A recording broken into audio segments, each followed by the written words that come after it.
I would like to introduce myself. I am Stephanie Faso, period. I've earned my bachelor's degree and master's degree in communication studies at San Jose State University. My master's degree project was on communication studies, specializing in cultural communication of people with significant mobility and communicative differences and their autonomy, independence, and sense of self. I live in Sacramento, California, with my wife, with a sassy cat and food-obsessed dog. Basically, I am a nerdy millennial who enjoy initiating and engaging in all types of conversations. We are going to travel throughout my life with support from AAC that influenced my autonomy, independence, and a sense of self, and the cultural messages around people who have AAC needs. Then we will explore some solutions to uplift, encourage, and empower these individuals. First, I would like to let you all know that what I am going to share is just educating to motivate you to empower AAC communicators' autonomy, independence, and a healthy sense of self, rather than viewing what I am speaking as inspiring. I feel so blessed and thankful to say I have many more abilities than disabilities, definitely. Therefore, I do not label myself as disabled, even though our culture assigned and imposed the identity of being disabled on me. I don't see myself as disabled in all realms of life, as I see myself as a typical millennial in my educational life, professional life, love life, personal life, and spiritual life. I only identify myself as being Stephanie. I cannot be anyone else except for being myself. But I do want to say that some people would rather to identify themselves as disabled, and we need to respect their chosen identities. Please know that everyone in the world has many abilities, whether they have differing abilities or not. My framework that I have been using to relate with my abilities is strengths-based approach. Strength-based approach was developed in social work to focus on each individual's abilities, strengths, and resourcefulness, rather than disabilities, deficits, and weaknesses. The goal is to enable each individual to be resilient, as mindset of being victorious, instead of a mentality of being a victim. This goal of the framework is to embrace resilience, with not only the individual's own strengths, but also their environmental strengths. Using this framework, the reason that I do not view myself as disabled is, I am more able than disabled, since the support from my family, wheelchair, AAC device, and people in my life have completely empowered my abilities, rather than disempowered them.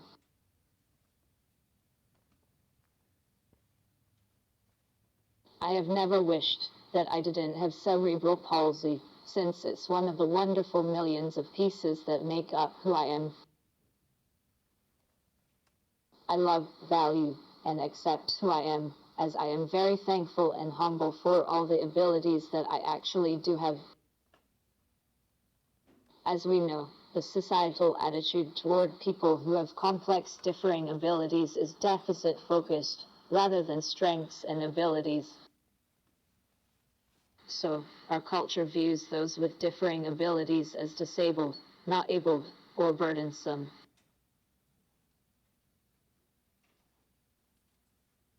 Those labels reinforce, recreate, and reconstruct the exclusion of individuals with differing abilities from the everyday culture. These individuals with differing abilities have so many abilities.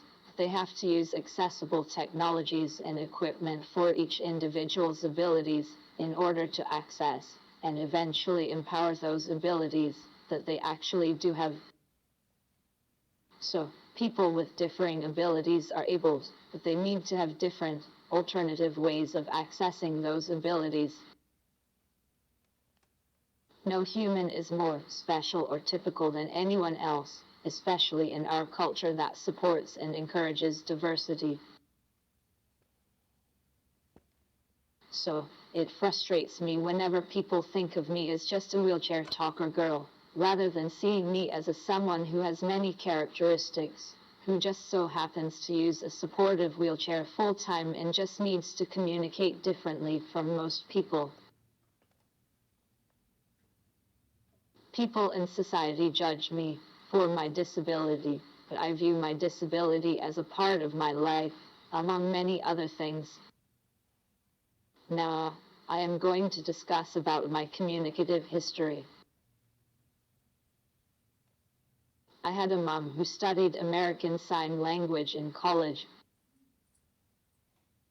So, she started teaching me how to communicate through sign before my first birthday.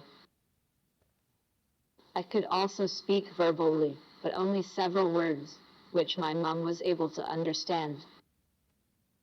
Unfortunately, I communicated with people through her, so there were so many miscommunication, since I was not able to speak with people independently. When I was 18 months old, I received my first communication device, which was voice recorded and had 4 buttons, so that I could communicate my basic needs. When I was 3, I got a new speech-language pathologist who ordered me a Liberator, which was a unity communication device from the 1990s. Liberator had a significant amount of vocabulary, so my vocabulary became richer, and I was able to communicate more autonomously and independently than with my recorded device. My speech-language pathologist and I worked on one-word responses, labeling things, and simple greetings, which was appropriate, as I was a preschooler. I remember her telling me to say car, push truck, truck, family, since cars are like trucks, and your family rides in the car. When I was in kindergarten, I was assigned to a different speech-language pathologist, who unfortunately decided to switch me from Liberator to Dynavox, without completing the full set of AAC evaluations. Her reasoning behind switching from Liberator to Dynavox was that she was more comfortable with Dynavox's language program. Throughout the years, I've noted that many AAC professionals fall into the pitfall of fearing the decision-making of which AAC systems their clients should have. They tend to consider their own comfort level over their client's actual communicative abilities. Since Dynavox has a different language, the language was slower and more frustrating for me to express myself than with my Liberator.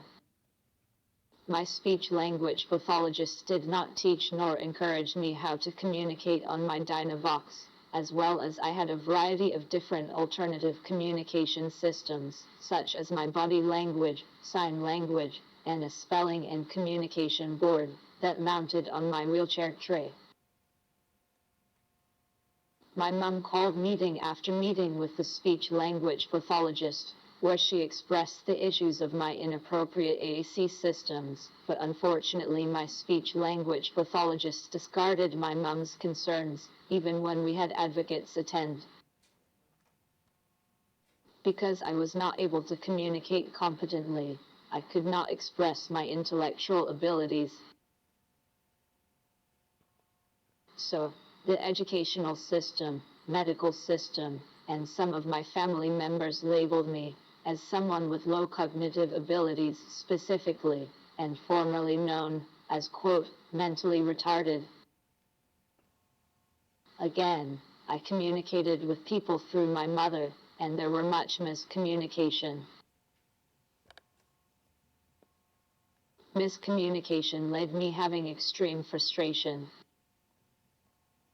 I had to rely on communicating through my Dynavox and communication board until 4th grade, when my life had changed drastically, and for the better. I was so blessed, and am happy to say, I got the same lovely speech-language pathologist from when I was 3, and she ordered me a Pathfinder in 2000. I soared with communicating on my Pathfinder, and I was communicating one-word responses in my individual speech therapy sessions. Then a couple of months later, I started communicating in short sentences. I felt so free since I finally could speak with autonomy and independence for the first time. My speech therapy was intensive, as my speech-language pathologist was beyond excited to teach me how to communicate effectively on my Pathfinder. She supported me in many ways, such as assigning me homework. I also worked with her on how to socialize with my peers, so I could be able to get to know them better to meet my communicative needs. Over the years, what I noted is that the family's special education teacher and speech-language pathologist need to work closely together as a team. Thus, my teacher gave my weekly vocabulary to my speech therapist, which she programmed the words, and we worked on those vocabulary words in speech. So, I had double practice with my grade-level vocabulary, as I practiced with my special education teacher and my speech-language pathologist.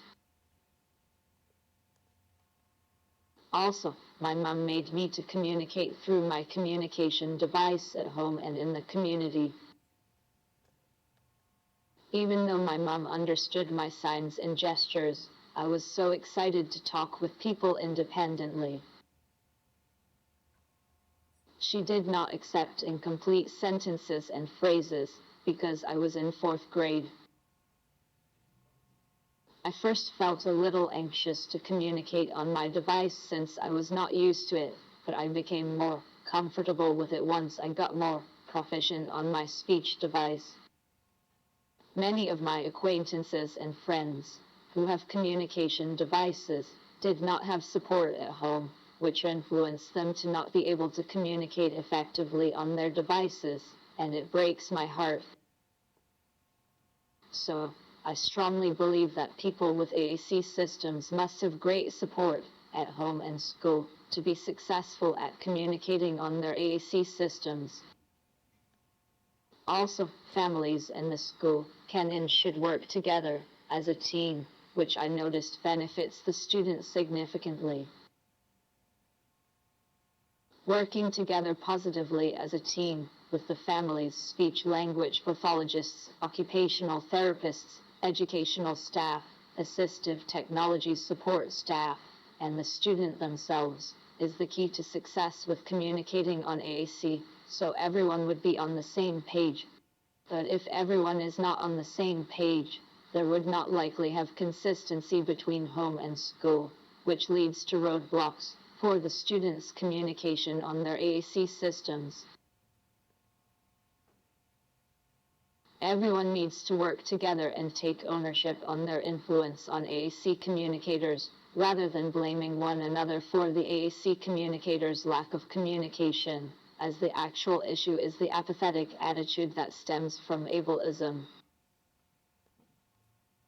There is a significant amount of the support systems, whether it is a professional or family member, intentionally or unintentionally are not willing to invest the time, energy, and work to support the individuals with the communicative abilities. The support system's apathetic state can be in many ways, such as leaving these individuals' communication devices at elsewhere, not willing to learn about communication devices, and not having enough patience to support them. But if the support systems can work well together, the apathetic state toward AAC communicators' communication can be minimized. Since I was blessed with my communication device, I did so well with my academics, in addition to my communicative abilities on my device. Even though I had pleasant experiences and sometimes unpleasant experiences with communicating on AAC, I wish I am able to say everything after this was flawless. We all know our world is not perfect. Next, I will discuss how many of my challenges are a part of the societal issues with people who have AAC needs.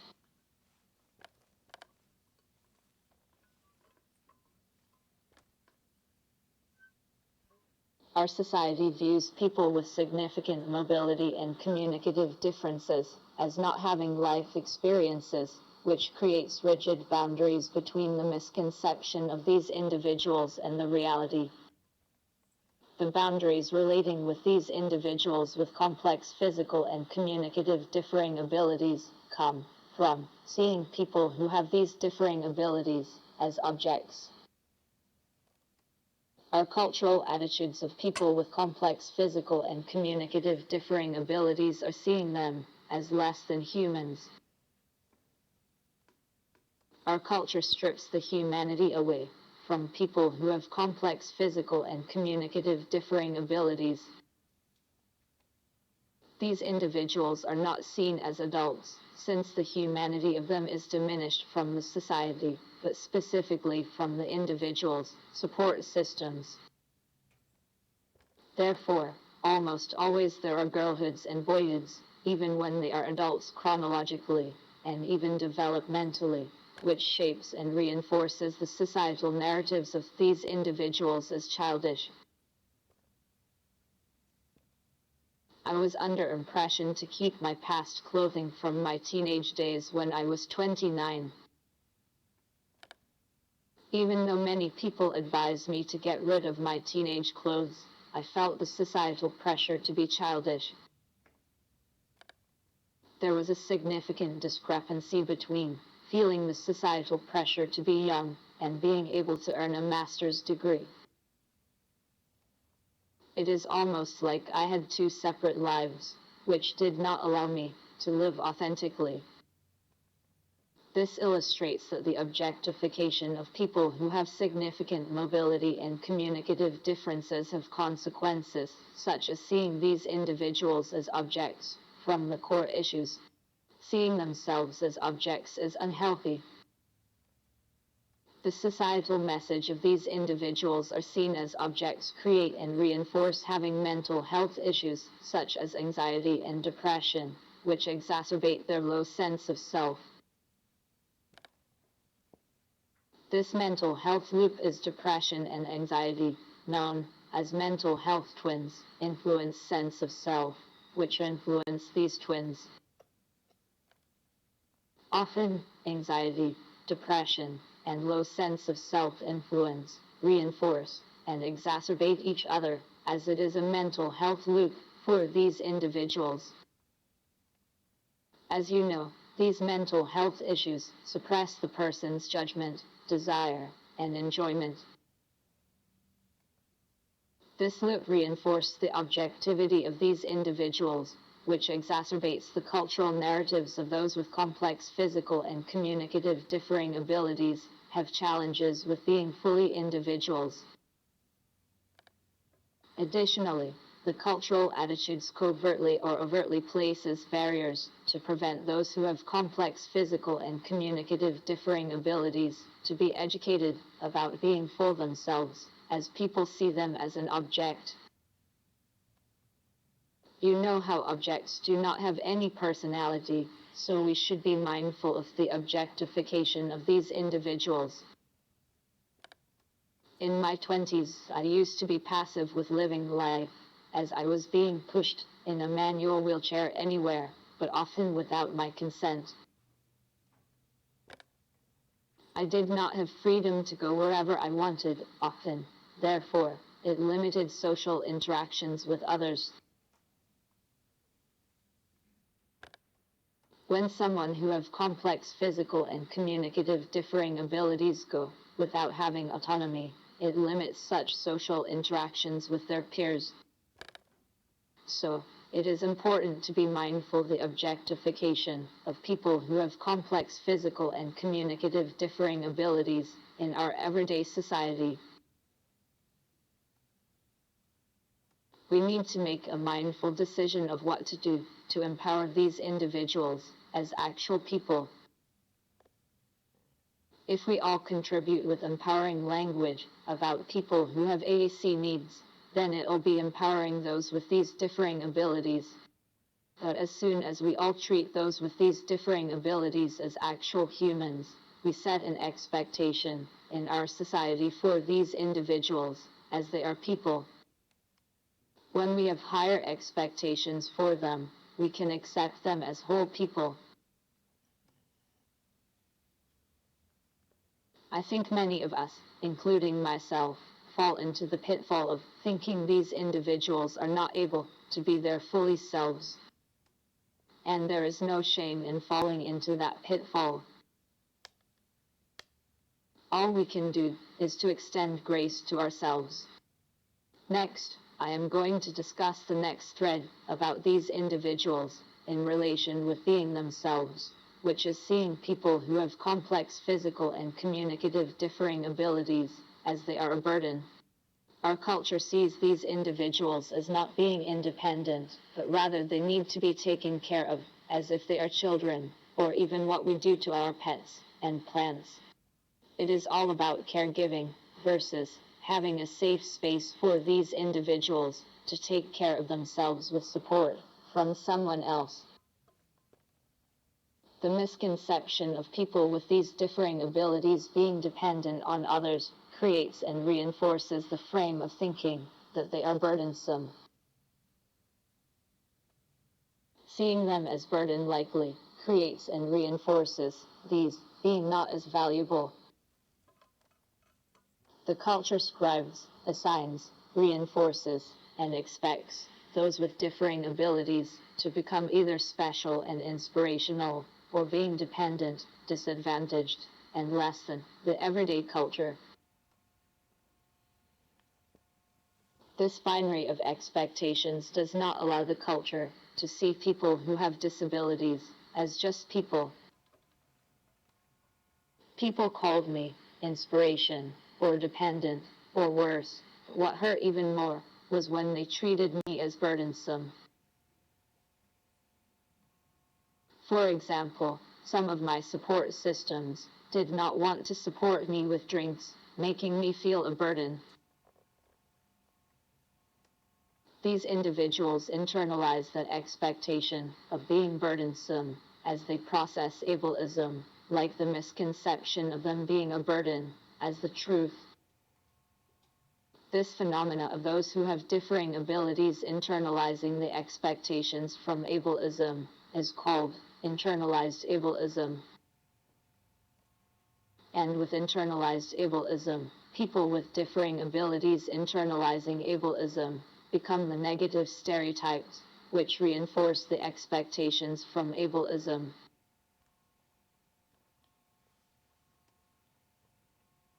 Unfortunately, I internalized the expectations of being a burden in my relationship with my wife, since I heard so many times that it's hard to help me, which reinforced the cultural narratives that those who have complex physical and communicative differing abilities are burdensome. Since my past primary support systems were the ones who told me this toxic cultural narrative on being burdensome, it significantly influenced my sense of self and overall mental health. I had shame over having personal care needs, while she had been helping me physically. I kept on apologizing about me being a burden, which reinforces my burden complex. Whenever the burden complex overwhelmed me, I made myself smaller and did not fully embrace my role of being her partner. Consequentially, I lost so many joyful moments, not only in my relationship with her, but also in life in general, because of my false identity as a burden. That being said, now I cherish all of the joyful moments.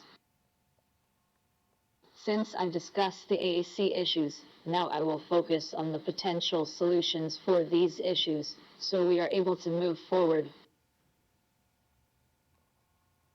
First, I would like to discuss the difference between autonomy and independence to help me to illustrate the potential solutions. Personally, my master's degree was in the culture of people with significant physical differing abilities who communicate through AAC in relation with people do not know that autonomy is different from independence. So, independence is simply doing things by themselves, without having others do those things for them, while autonomy is governing themselves. Independence and autonomy complement each other, as a person needs independence and autonomy to be able to communicate. Having independence with communicating through their AAC systems means that their communication partners do not have to speak for them, and they're able to communicate through their AAC system without any support from anyone. Similarly, a person needs to have autonomy to communicate in order to live their own life fully, by communicating through their AAC systems and decision-making, without letting anyone dominating the decision-making for them. Even though there are many strengths in the AAC field, the field has some limitations. One of the field limitations that I've noted is many people who support those with significant physical differing abilities, who communicate through AAC focus on independence more than autonomy. Autonomy and independence go together. The reason is having an internalized desire to have the ability of governing one's own self can influence having an internalized motivation of achieving independence with communicating through AAC systems. That can empower them to have a healthy and strong sense of self. Of course, they are able to communicate their autonomy completely on their AAC systems if they have independence. Having an internalized desire to govern one's own self can lead to wanting to communicate independently. In order to have a strong sense of self, autonomy and independence of communicating through their AAC systems need to be developed first. Many people with physical differing abilities who communicate through AAC need to have support systems, who are professionals and families, support their daily living, medical, educational, and communicative needs. Even though the support system is for supporting these individuals with complex needs, many times these differing abled individuals' autonomy can be limited by their support systems. For example, I've observed time and time again that some people who I've encountered might be independent with communicating on their devices, but the support system have the privilege to control when the AAC communicators have their AAC systems with them. It is common for the support systems to influence the AAC communicators' autonomy and independence by taking the communicators' AAC systems off when they are not expected to communicate. It happened to me when my support systems took my device away, so I would not talk during arguments. Whenever the support systems have control over the communicators' AAC systems, by determining when the AAC communicators should have and should not have their AAC systems with them at any point or time, it robs their autonomy. The support systems are a part of the privileged group, so they unfortunately are in the position to dictate when the individuals with these differing abilities can have and cannot have their own voice. It reinforces, recreates, and reconstructs the oppression of people who have these types of differing abilities. So, unfortunately, the AAC communicators are being disempowered from the support systems, which it allows the support systems to have the privilege over the AAC communicators' voice. Literally, the privileged group silences the oppressed group in this case, just by not putting the communicators' AAC systems on all day, every day. There is no valid reason for anyone to not have their AAC systems with them all day, every day, even when they are in the bathroom and on the bus. Another solution is the support systems who empower these individuals with their communicative abilities, not only teach them how to communicate on their communication devices, but also they expect a level of growth of their communicative abilities. These support systems often encourage the individuals with these differing abilities to communicate in everyday activities, as their cohorts without these differing abilities would. The support systems do not expect the individuals to communicate on the devices only in speech therapy, but they teach the individuals that their communication device is their own actual voice.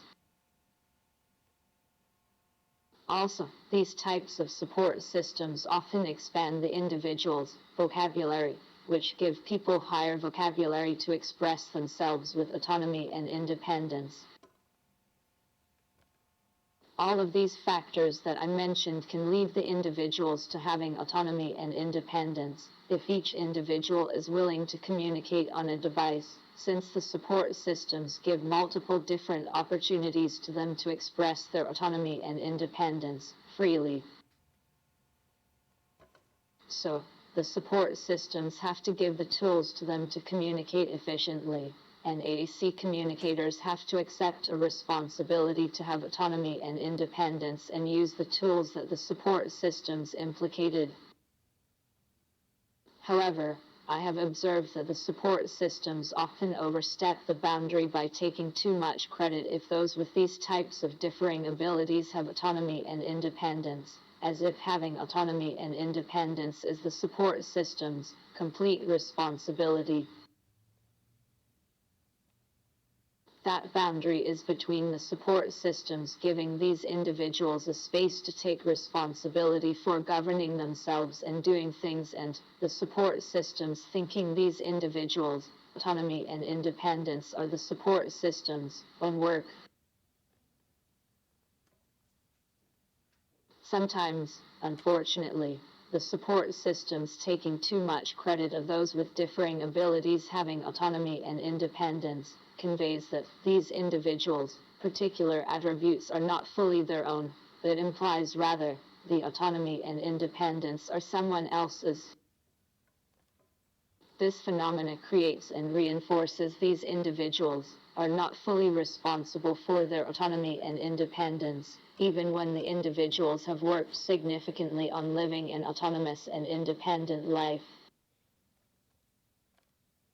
The notion that the support systems taking too much responsibility not only minimize the work of each individuals who have these kinds of differing abilities, but also it does not hold a complete accountability to these individuals for their autonomy and independence.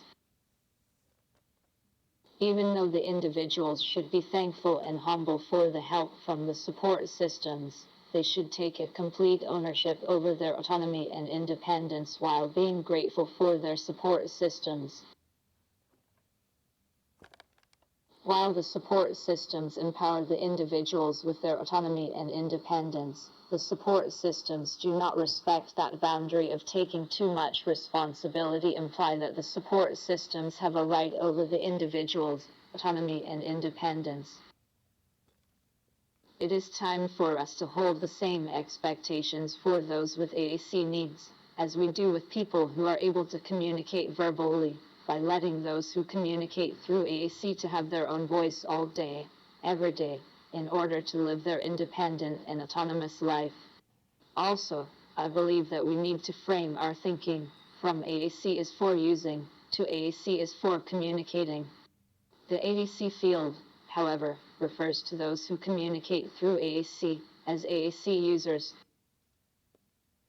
I feel that the term of AAC users reinforces and recreates the notion that AAC is just for using, rather than for communicating. For those with minimal verbal abilities, communicating through AAC is just a way to communicate. We don't refer to people who communicate in Spanish as Spanish users, or we don't say sign language users when we refer those who communicate through sign. So, shouldn't we hold the same expectations for referring to those who communicate through AAC by not referring to them as users? Therefore, we need to shift our focus from seeing just disabilities to concentrating on empowering abilities, such as we will need to frame our thinking of how the individuals are able to communicate, rather than seeing individuals with AAC needs as just nonverbal. It is all about empowering those with AAC needs to communicate autonomously and independently, rather than disempowering. The AAC field needs to expand their focus beyond the foundation of AAC from the clinical and educational standpoints, by including the AAC communicators' actual communication, such as the autonomy and independence with communication for AAC communicators. Next, I will discuss what I do for work. My wife, who is an assistive technology engineer, and I started an organization that offers coaching and consulting those who have AAC needs, their families, and the professionals who support these individuals. Our organization is called Got Smarts, and our services are either donation-based or on a sliding scale. Also, we offer services with no cost for these individuals and their families who are low resource. I empowered the AAC communicators and their support systems to have autonomy, independence, and sense of self, while implicating solution-focused, positive psychology, and strength-based. My primary focus is to work with adolescents, individually and in small group, and coach them how to accept themselves. My philosophy is concentrating on what the individuals have already, rather than focusing on what they do not have. So, today we discussed what ableism is, the overview of the findings of my research on the autonomy, independence, and sense of self, the societal attitudes of these individuals with complex physical and communicative differing abilities, and its solution on how the support systems help those with these differing abilities. You are more than welcome to connect with me on the social media, and visit my website. I'd like to wish good luck to all of you by helping those who have AAC needs out with their communicative abilities. Thank you so much for coming to listen to me. Do you guys have questions? So I have a question about when you were younger. I know your mom is a teacher, so I can't think of anyone who's more prepared to participate in the IEP process and deciding what communicative device works best for you. What could she have done to, in the IEP, during the IEP process, to make, to get you a better device, a device that's more suitable for your communication? And then my second part is, what did you do when you were younger during the IEP process to advocate for yourself?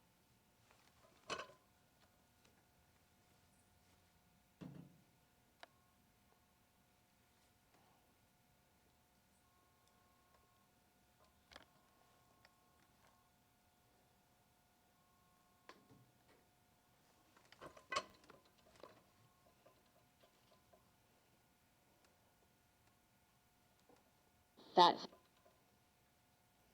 is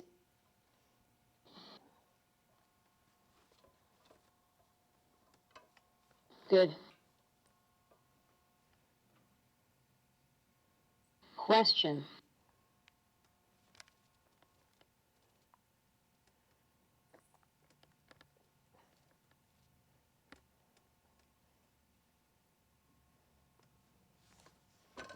IEP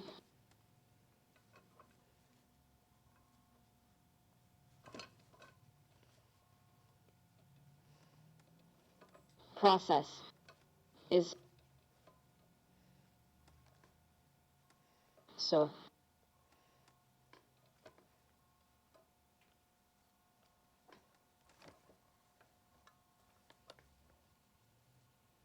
hard? That is a good question. IEP process is so hard.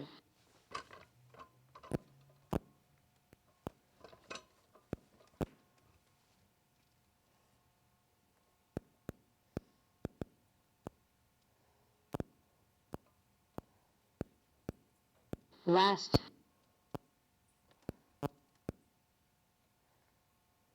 week,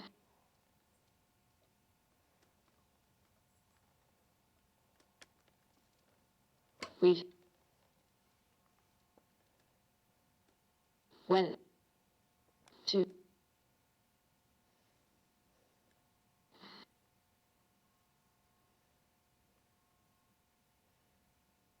conference. My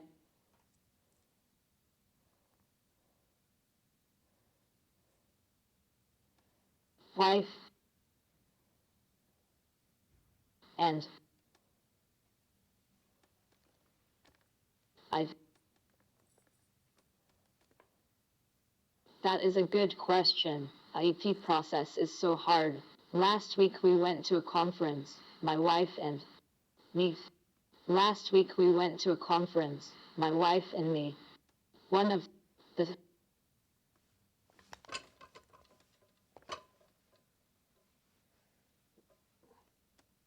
present,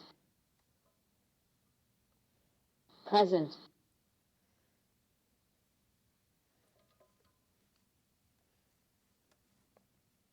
7,546 Rush River Drive.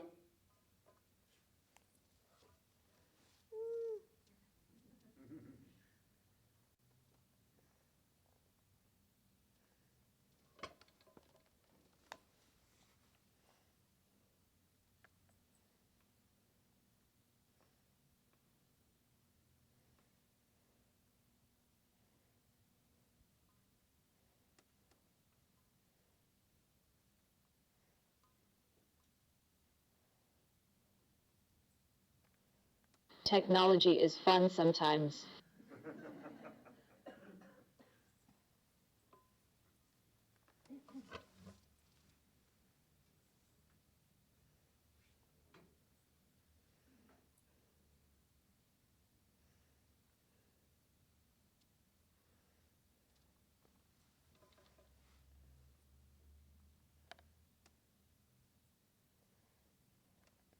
E R S presenters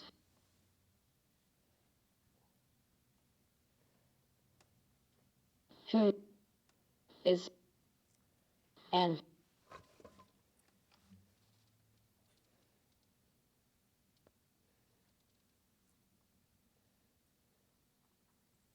attorney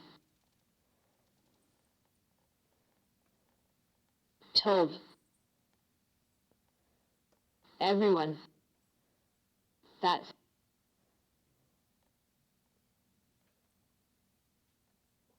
IEP is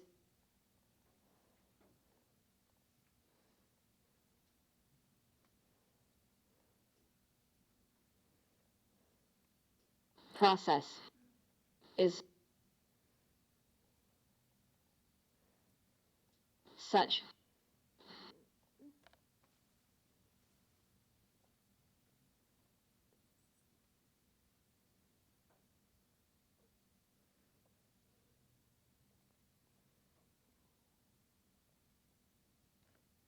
challenge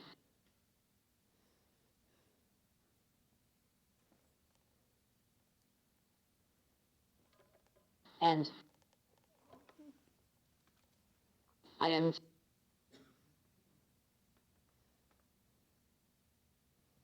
an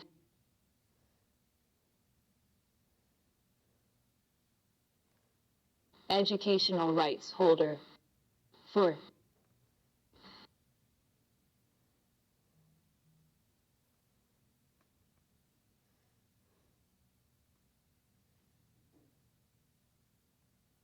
foster, wife, both, youth, T, H, youth, use, so, I, first, hand, no, how, hard,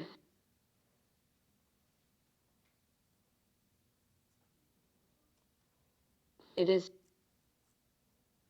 One of the presenters, who is an attorney, told everyone that IEP process is such a challenge, and I am an educational rights holder for a foster youth, so I firsthand know how hard it is.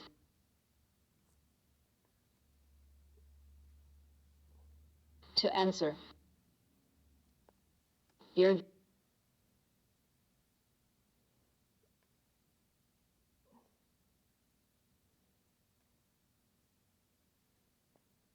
question,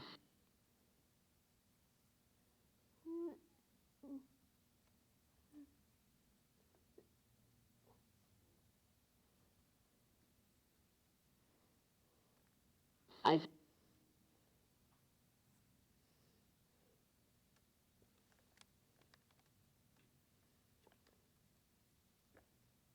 advocate,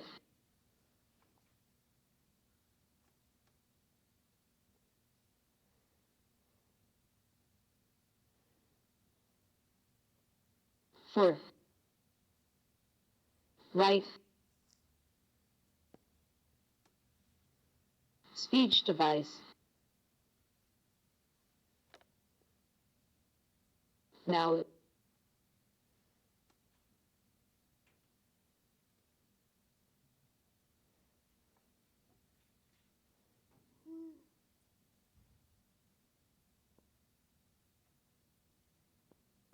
and,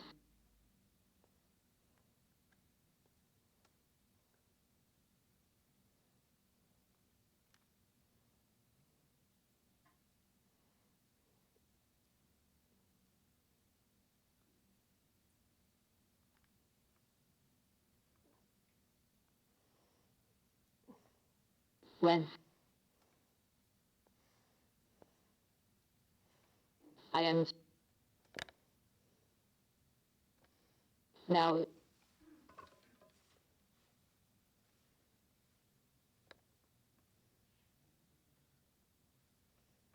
advocate, advocating,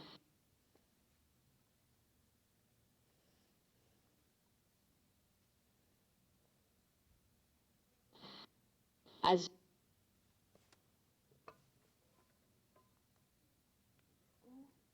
their educational rights holder,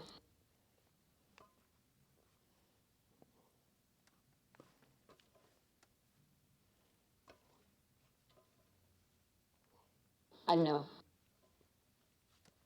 I am,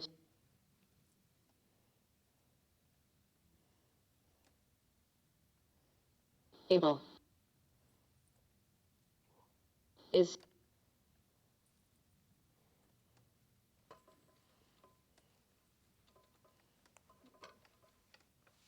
to be,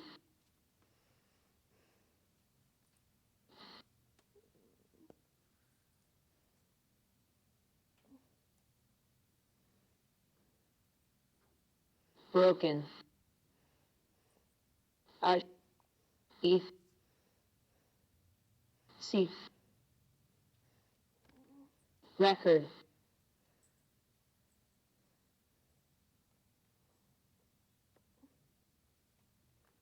kindly, and,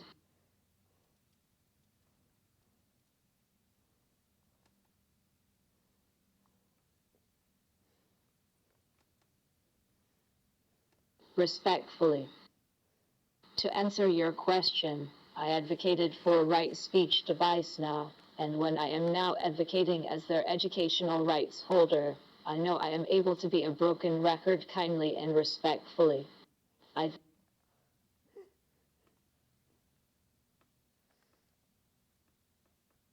guess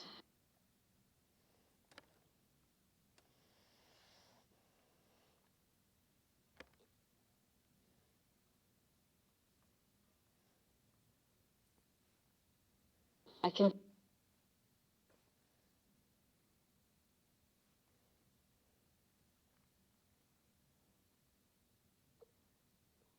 to be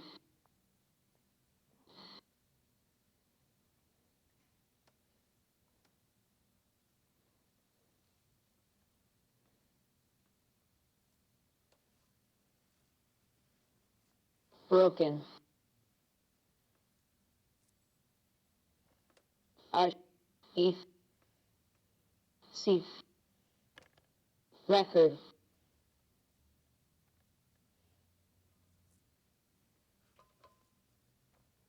with E thief. I've evidence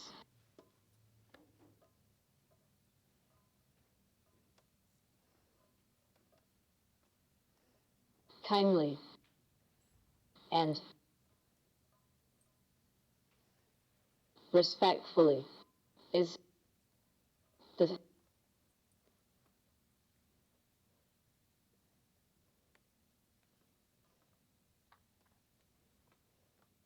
answer. That is a good question. IEP process is so hard. Last week we went to a conference, my wife and me. One of the presenters, who is an attorney, told everyone that IEP process is such a challenge, and I am an educational rights holder for a foster youth, so I firsthand know how hard it is. To answer your question, I advocated for a right speech device now, and when I am now advocating as their educational rights holder, I know I am able to be a broken record kindly and respectfully. I guess to be a broken record with evidence kindly and respectfully is the answer.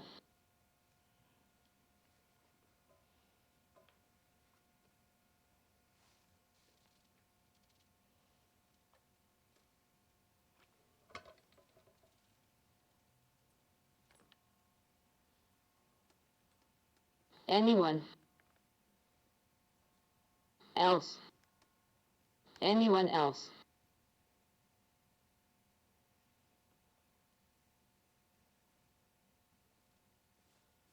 What would your advice be to teachers who work with people with AAC devices?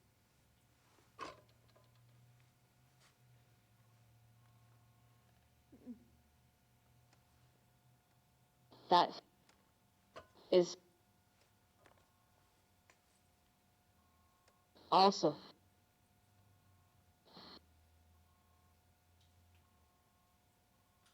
great question. That is also a great question.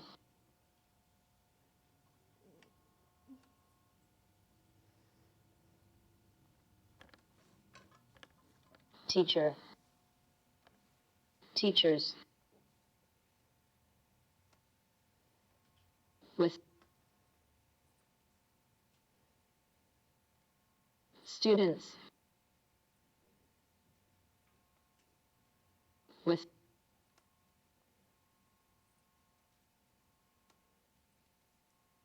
AAC can be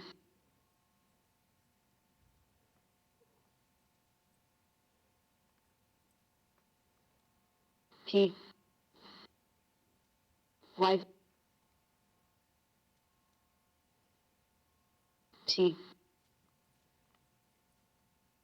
patient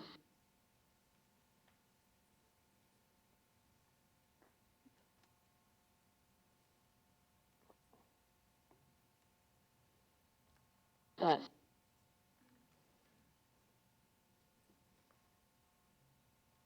uh,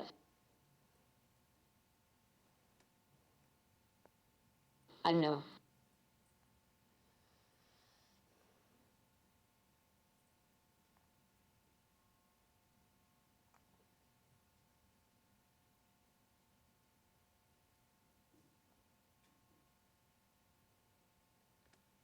Peace, patience is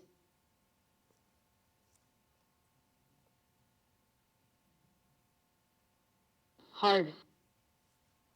Teachers with students with AAC can be patient, but I know patience is hard. So,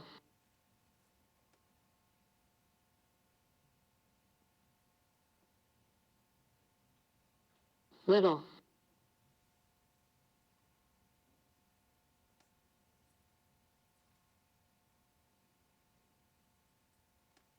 steps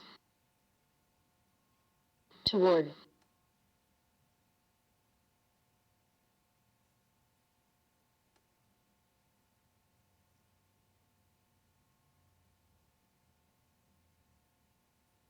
patience is and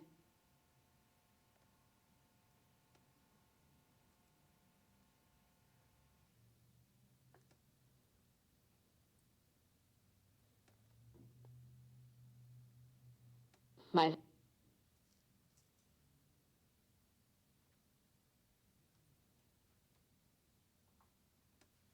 answer. That is also a great question. Teachers with students with AAC can be patient, but I know patience is hard. So, little steps toward patience is my answer. That is also a great question. Teachers with students with AAC can be patient, but I know patience is hard. So, little steps toward patience is my answer.